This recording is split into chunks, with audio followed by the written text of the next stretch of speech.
Bonjour à tous et bienvenue sur videobourse.fr pour une analyse moyen terme de la paire euro-dollar. Donc comme d'hab, on va commencer par faire le point sur du long terme avec les graphiques en mensuel puis hebdomadaire. On va descendre sur journalier, on va finir par du 1 heure. Donc en mensuel, on est dans une dynamique de fond qui est haussière. Depuis la création de l'euro, donc en 2000. Bon, on avait également des cotations avant, mais c'était un panier représentatif, donc c'est pas très crédible. Mais depuis sa mise en circulation, en tout cas depuis sa création, donc en 2000, on est sur une dynamique haussière. Là où il a été mis en place concrètement, c'était en 2000, combien 2001 ou 2002. Enfin, en tout cas, toujours est-il qu'on est plus haut que le cours d'introduction de l'euro. On a marqué des plus hauts à 1,60, donc c'était en 2008, en juin 2008, avant la chute de Lehman Brothers qui a déclenché ensuite la crise des subprimes. Donc depuis, on a eu un euro qui s'est affaibli, ce qui est paradoxal, hein, puisque c'est une crise américaine à la base, donc malgré tout, c'est le dollar qui a joué son rôle de valeur refuge et l'euro qui en a pâti, en lice avec ce qui est passé sur les marchés actions. On a eu une première dégringolade. Ensuite, l'euro s'est largement repris, on a quasiment tout retracé très rapidement, puisque en novembre 2009, on était revenu à 1,51, donc à 900 pips des précédents plus hauts.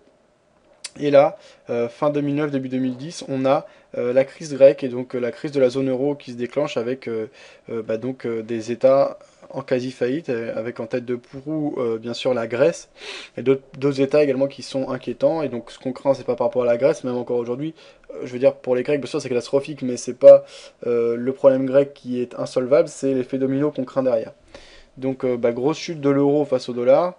Alors non seulement l'euro joue le rôle d'actif à risque face au dollar, et en plus ça concerne précisément la zone euro, cette crise, donc belle chute, on va encore plus bas que la crise de subprime, et donc on marque des plus bas à 1,18. Depuis, on marque un beau rebond. En mai 2011, on est revenu tester les 1,50, et là on repart à la baisse de manière assez virulente, notamment en septembre, avec une grosse bougie baissière. Alors si on passe en hebdomadaire, voilà, on voit qu'on restait quand même sur une tendance de fond haussière, donc avec les résistances obliques haussières et supports obliques haussiers tracés en orange.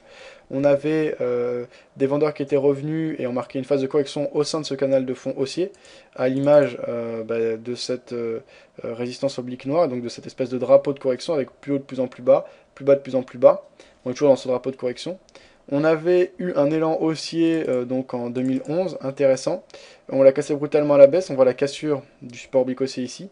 Donc si on prend les plus bas et plus hauts de ce mouvement haussier qu'on a observé, donc depuis les plus bas de la crise grecque à 1,18 au plus haut, donc à 1,50 environ, on retrace actuellement 50% de ce mouvement haussier.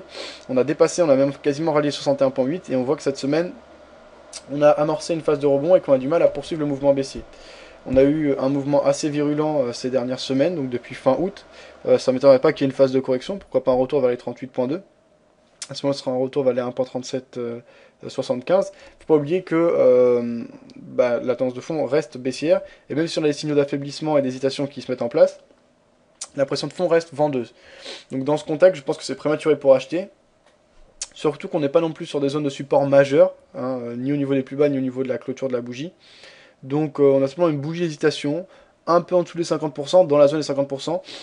On n'a rien de très précis, donc pour moi dans ce contexte, je préférerais attendre concrètement une reprise en main ferme du marché par les acheteurs pour éventuellement jouer un rebond sur une semaine ou 2 semaines, en tout cas pareil sur un ralliement des 38,2.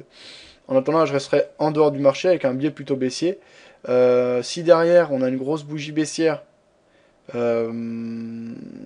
c'est un peu compliqué. En fait, si on a vraiment une grosse bougie baissière la semaine prochaine et qu'on casse les 61,8, donc on casse les 1,30, je pense qu'on pourra prendre position à la vente pour parler sur le ralliement donc du support oblique haussier long terme qu'on a donc depuis les plus bas de la crise grecque l'année dernière.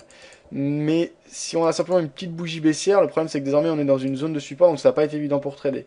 Donc à moyen terme, voilà, pour le moment j'attendrai soit confirmation de la hausse, donc si on termine la semaine prochaine sur une belle bougie haussière, une prise de position à l'achat pour parler sur l'aliment 38,2, soit on a quasiment une bougie baissière qui casse tout. Alors là, deux scénarios possibles, soit on est convaincu de la poursuite de la baisse de l'euro fondamentalement, par exemple par des arguments fondamentaux, on a encore eu en fin de semaine la dégradation de l'Espagne et l'Italie apparemment, c'est ce que m'a dit Alain sur le chat, on a eu quand même des bons chiffres US mais qui ont été un petit peu maquillés avec le retour des grévistes. On a eu des grosses chutes des marchés actions avec des craintes notamment au niveau des bancaires. Dexia qui va être démantelé, etc. Donc on a des raisons de pouvoir penser d'une poursuite de la baisse soudaine, et que ce qu'on a eu ces derniers jours n'est que bah voilà, une petite période de souffle avant une reprise de la baisse. À ce moment-là, pourquoi pas prendre position dès qu'on a les signaux de reprise en main du marché par les vendeurs. Par contre, si on va avoir un vrai signal technique, à mon avis, il faut attendre les 61,8%, parce que comme on dit, techniquement, enfin théoriquement, si on casse ces 61,8% de retracement de Fibonacci, on est censé avoir la force de rallier l'entièreté du mouvement baissier précédent. Donc en temps, moi en tout cas, je parierais sur un ralliement du support oblique haussier, et ça laisserait déjà un bel objectif, puisque la prise de position se ferait alors environ à 1.3020, 1.30 pour ceux qui veulent pas se presser, et l'objectif serait aux alentours des 1.24, 1.25. Donc ça ferait quand même un bel objectif moyen terme. Alors, on passe en graphe journalier. Donc en journalier, on avait cette dynamique haussière qu'on a cassée à la baisse ici, là. Donc on avait un drapeau d'abord qui s'était mis en place avec des plus de plus en plus bas, ce qui indiquait une faiblesse de la part des acheteurs. On était proche d'une résistance. Bah en fait, non, je dis n'importe quoi. Ça c'est mal tracé de ma part. Ok, donc rien d'autre à dire à part la faiblesse donc, de la part des acheteurs, ce qui nous a permis de tracer un nouveau plus haut et donc d'avoir cette résistance oblique baissière, mais qui n'existait pas encore à ce moment. Alors ensuite, les vendeurs reprennent en main le marché après une longue période de range. Hein, cette période de range et d'hésitation, on l'a quand même eu de mars à fin août. Donc la période de range sur l'eurodoll avec des difficultés à savoir où on allait, etc. C'est en début septembre qu'on a une accélération vive et qu'on a la cassure du seuil majeur qui était le support oblique haussier moyen-long terme, qui tenait bon donc depuis les plus bas de la crise grecque et qui était tout à fait confirmé puisqu'on avait eu un second plus bas qui avait permis de le tracer en, janvier 2011. Donc cassure de ce niveau, une grosse accélération baissière, donc ceux qui ont suivi le mouvement et contre la cassure s'en sont mis plein les poches. Également ceux qui ont pris sur l'espèce d'amorce de pullback, d'ailleurs j'en avais parlé, mais on n'a pas rayé précisément le support, donc c'était pas évident à trader. Donc enfin bref, ceux qui ont pris sur phase de rebond dans la tendance s'en sont mis plein les poches également. On est passé très rapidement de au-dessus des 23,6, hein, quasiment au précédent plus haut à 1,45 à plus de 50% de tracement, donc on a quand même eu un mouvement très franc, très violent, ce qui m'a permis de tracer le canal baissier en rouge, qui indique donc cette force vendeuse. Actuellement on voit qu'on a un retest de la résistance oblique baissière. Pour le moment, on ne parvient pas à la franchir. On voit qu'on a eu une tentative de cassure en fin de semaine dernière, donc vendredi, et que finalement on clôture en dessous de cette dernière. Donc on a eu l'ombre qui est passée au-dessus.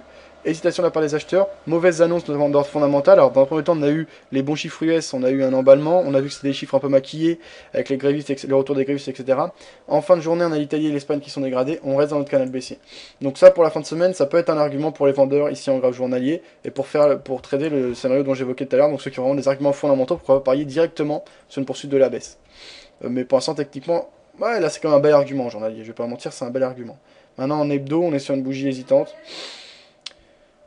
À chacun de penser à la responsabilité. En tout cas, si on veut prendre une position à la vente au cours actuel, ce qui n'est pas du tout stupide, je pense que se protéger au-dessus des plus hauts qui ont été marqués vendredi, donc au-dessus des 1.3524, par exemple à 1.3530 ou 1.3540, me semble judicieux. L'objectif, on peut le placer assez bas au vu du contexte fondamental. Donc un biais plutôt baissier.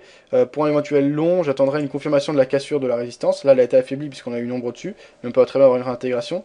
Si on a une clôture au-dessus de cette dernière, par contre là, par exemple si lundi on clôture au-dessus de cette résistance oblique baissière, ça peut être un point d'entrée intéressant. Après, on pourra passer sur les unités de temps plus courtes, par exemple le H1 ici, et prendre les Fibos, voilà ici, on voit qu'on a déjà retracé 23.6 pour aller chercher différents objectifs. Un objectif pertinent selon moi pourrait être le retour vers les 38,9% de retracement de la dynamique baissière qu'on a eu depuis fin août, soit un retour vers les 1.3675. Au niveau du stop, à ce moment-là, le plus judicieux semblerait d'être de se protéger sous les plus bas qui ont été marqués cette semaine, donc le 4, donc en dessous des 1.3143. On prend une position donc aux alentours des quelque chose entre 1.34 et 1.35. On ira chercher 100-200 pips. On se protégerait, ouais, quand même plus que ça, hein, à 200-300 pips. Le ratio gain-perte n'est pas excellent, mais c'est un trade qui a de bonnes probabilités, je pense. Donc voilà, les quelques opportunités qu'on peut avoir sur l'euro-dollar et ma vision des choses. J'ai pas bon, quand on a eu la cassure, j'étais clairement baissier. Au cours des semaines précédentes, je conseillais de prendre des positions vendeuses sur les phases de rebond, notamment sur le pullback ici.